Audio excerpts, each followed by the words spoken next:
Egunon, Apolo 13, aquella película de Ron Howard del año 1995, con Tom Hanks interpretando a Jim Lowell, Pete Paxton interpretando a Fred Hayes, Kevin Bacon a Jake Swigert, Gary Sinise a Ken Mattingly, Ed Harris a Jim Kranz.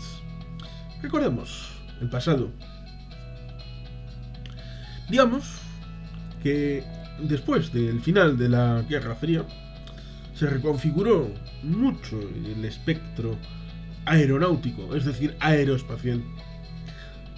Había pesado mucho el ámbito de la explosión del Challenger en 1986, cuando se empezaba a pensar que el transportador espacial tenía que hacer trayectos como si fuera un autobús escolar semanales, prácticamente, con la incorporación al mundo del espacio de la población civil. Una maestra falleció en aquel terrible suceso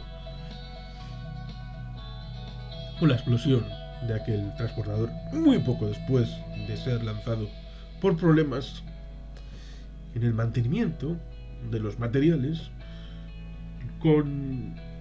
Recordemos, hay mucha temperatura extrema, de mucho frío y de mucho calor, y en poco espacio y tiempo.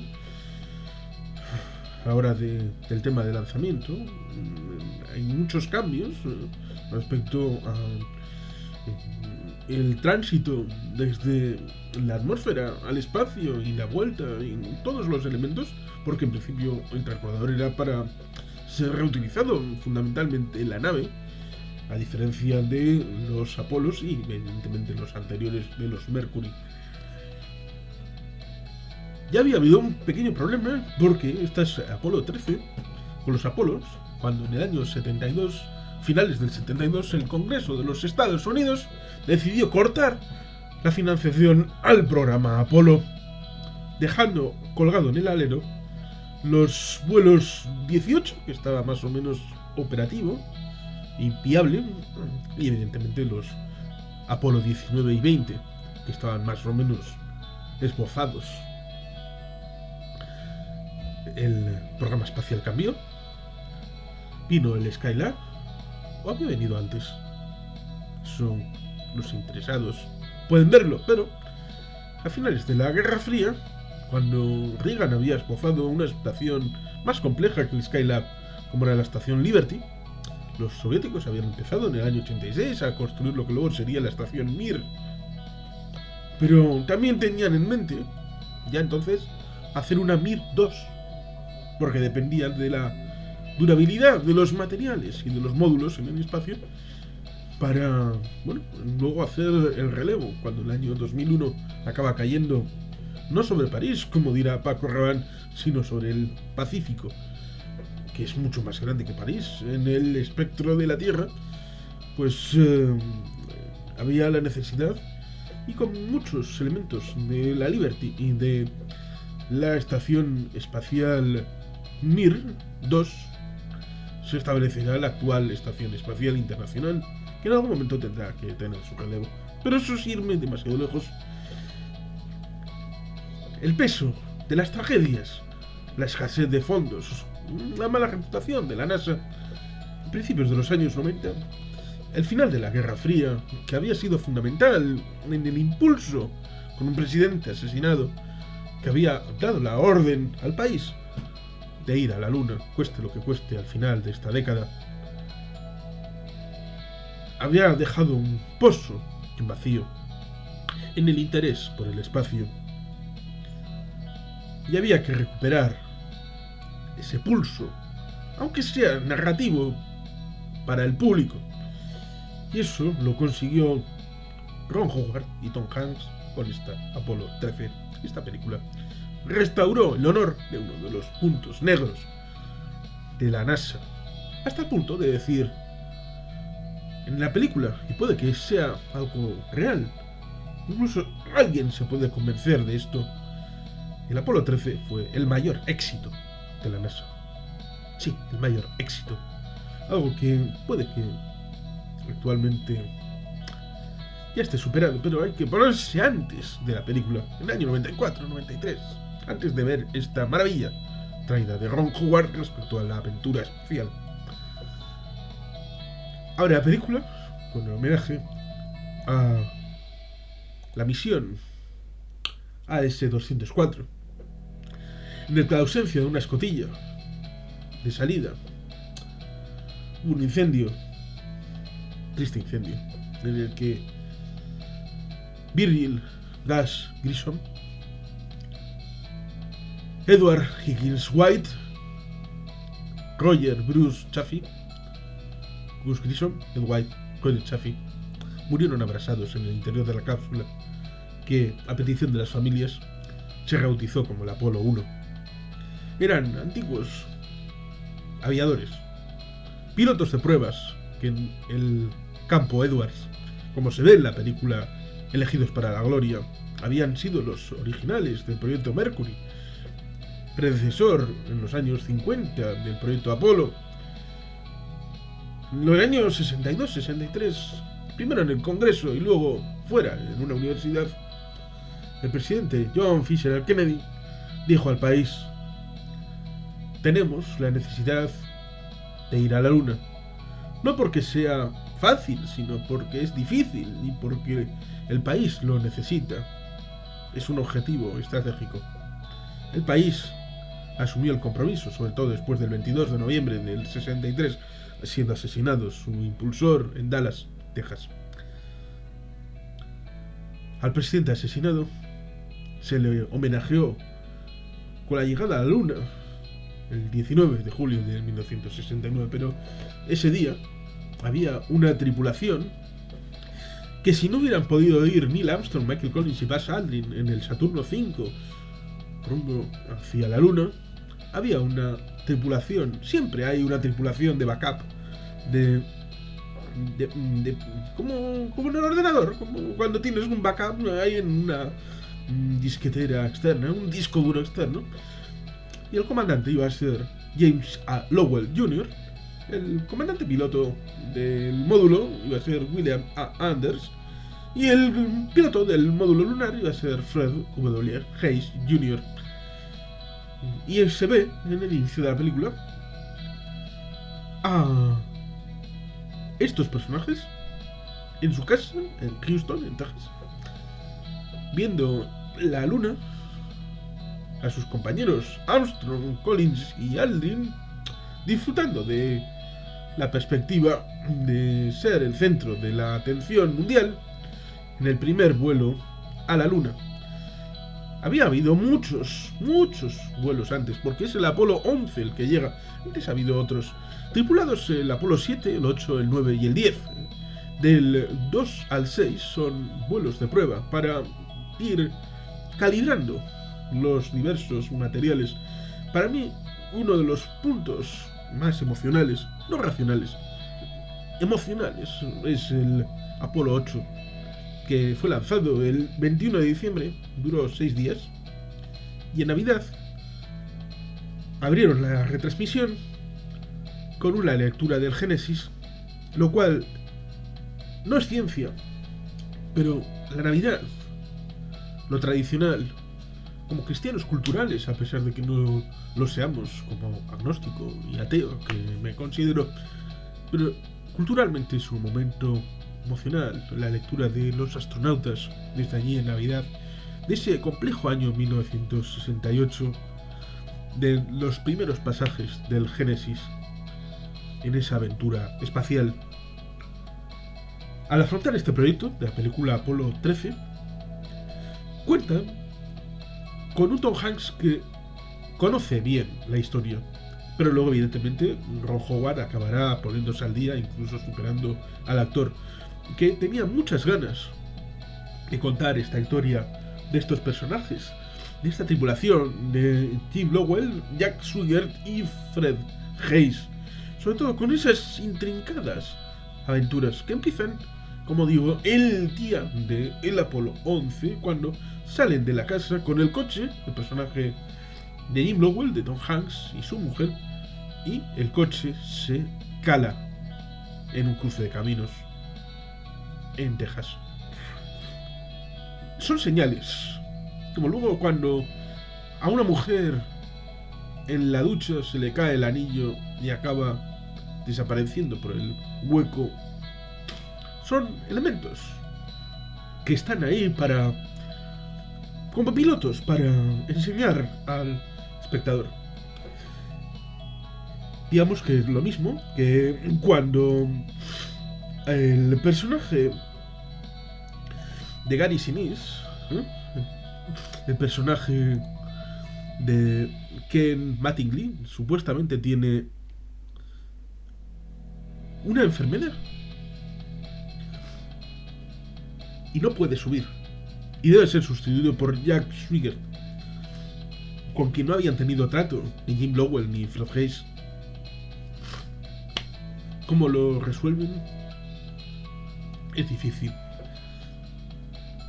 Por eso también es un éxito haber sabido acoplar a un tercero que no habían tenido ni pruebas ni ningún tipo de interacción. Cosa que se entrena. Evidentemente la NASA entrenaba todo. Por eso incluso tenían esa tripulación de reserva, por si las cosas funcionaban mal o por si había algún problema. Evidentemente Jack Swigert estaba en el apartado de la tripulación de reserva y es incorporado a la tripulación principal cuando supuestamente se produce ese problema de salud, preveyendo que si a la cosa fuera más en el ámbito de fuera de la órbita, allí arriba no hay un médico, no hay un hospital en órbita para tratar de solucionar el problema.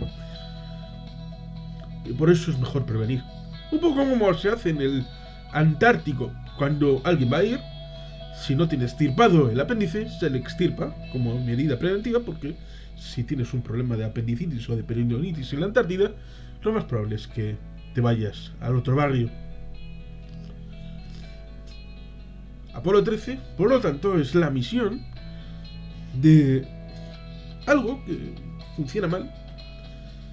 Cuando van a hacer el removido de los gases, bueno, pues hay un ventilador que tiene un mal funcionamiento respecto a las conexiones y todo aquello. Bueno, un tema de ingeniero. Yo no soy un ingeniero, yo soy politólogo.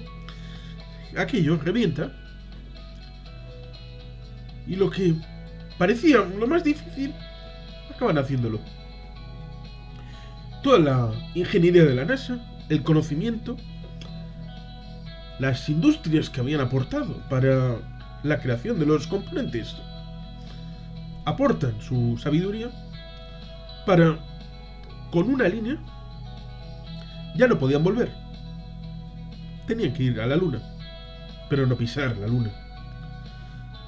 Hasta ese momento a nadie le había interesado el vuelo del Apolo 13, más que a la NASA.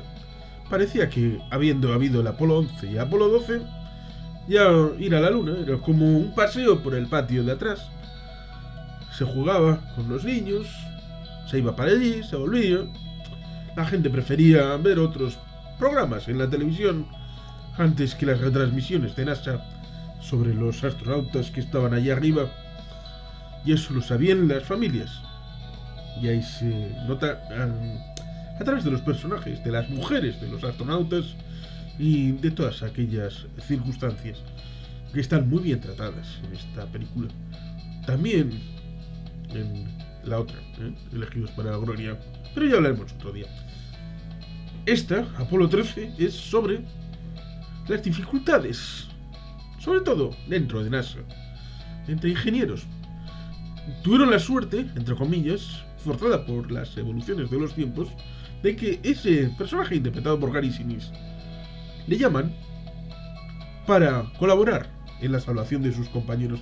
Y es fundamental a la hora de establecer las planificaciones, los elementos de los programas y las pautas que les van diciendo a los astronautas que deben hacer para, desde donde están, ir hacia el impulso con lo que puedan utilizar sin explotar más, utilizando el módulo de mando, pero también el módulo lunar, para dar la vuelta por la Luna, recibir el impulso y volver a la Tierra sanos y salvos sin salir despedidos por la órbita terrestre.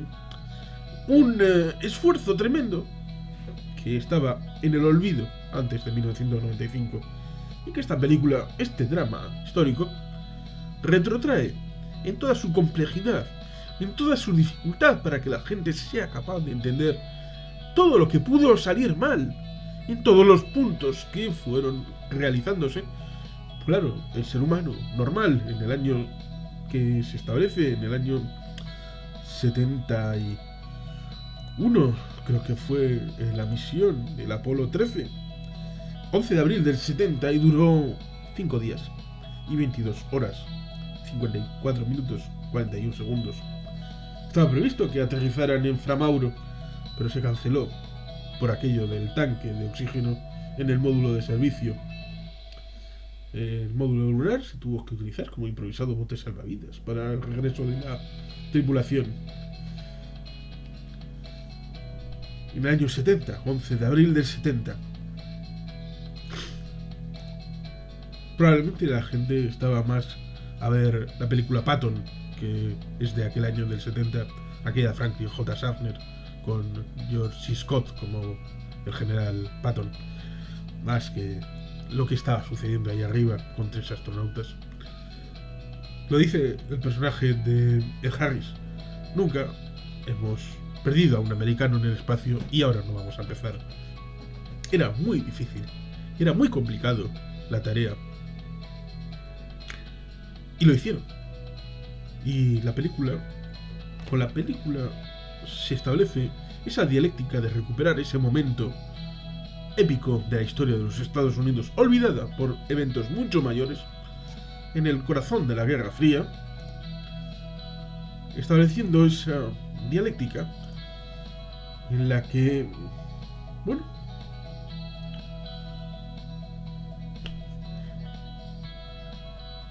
lo imposible se hizo posible, se les trajo de vuelta, y la banda sonora de James Horner es algo que está completamente a la altura de las interpretaciones de los actores, de la dirección de Ron Howard.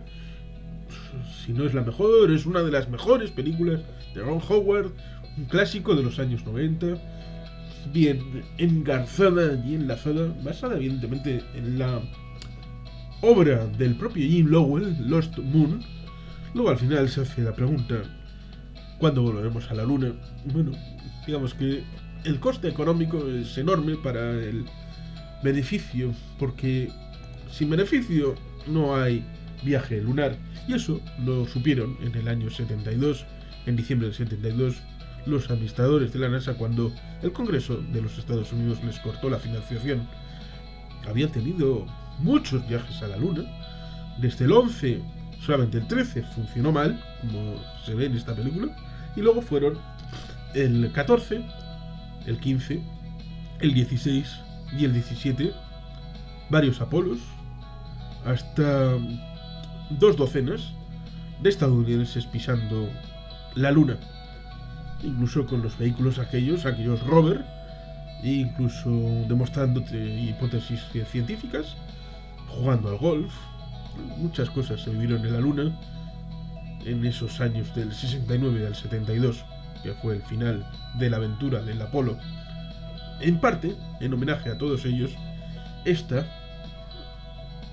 película cuenta en lo oscuro, en lo complicado de la aventura humana, en sus dificultades, el brillo de sus mayores glorias. Sin valle no hay cima. Sin momentos de debilidad, la gloria no sabe tan dulce.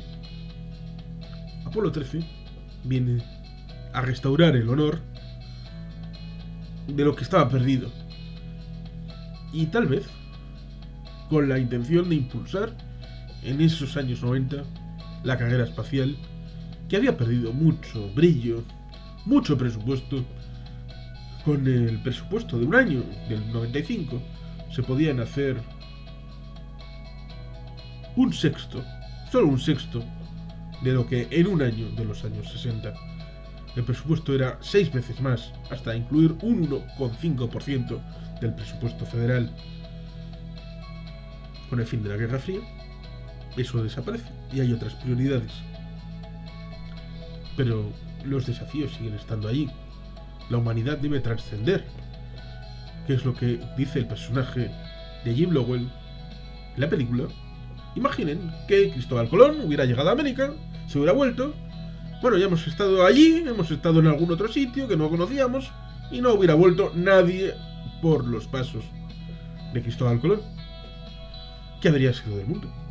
¿Cómo habría sido la posteridad histórica si nadie hubiera continuado los viajes hacia las recién conocidas Américas? O Colombias, que es el título que tal vez debería haber tenido. El viaje espacial se abrió para siempre. Y algún día volveremos a la Luna, cuando le encontremos una forma de compensar el esfuerzo.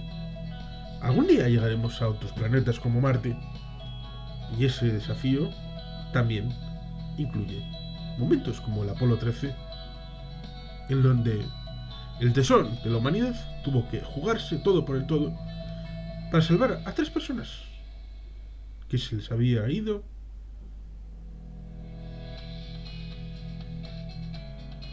se les había lanzado para que fueran nuestros heraldos en la exploración espacial.